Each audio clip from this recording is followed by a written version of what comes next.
Thou Art the Man, by Mary Elizabeth Braddon. Chapter 1. A Letter from the Dead.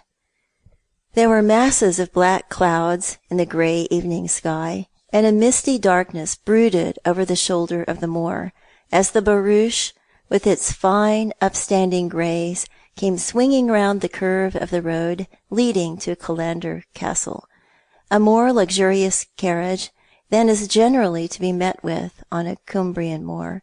But this carriage belonged to a lady whose importance filled the land to the farthest limit of moor and valley, and away to the edge of yonder distant sea, whose leaden waves were edged with livid spray at the sunset hour of a stormy October afternoon. The lady, Sibyl, Countess of Penrith, was sitting alone in her carriage, wrapped in dark fur, with a proud, clearly cut face showing pale between the sable of her close-fitting toque and the sable collar of her velvet mantle. Her eyes had a dreamy look as they surveyed the desolate landscape, the undulating sweep of moorland, the distant grey of the sea.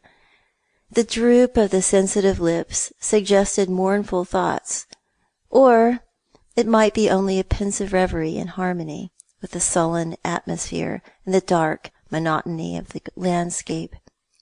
Suddenly, out of the very ground, as it seemed to Lady Penrith, a rough-looking man came running after the carriage.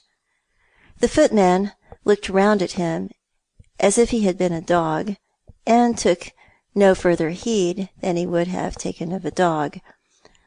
The coachman drove steadily on, touching the muscular shoulders of the sleek greys daintily with the point of his whip, quickening the pace as the sky darkened.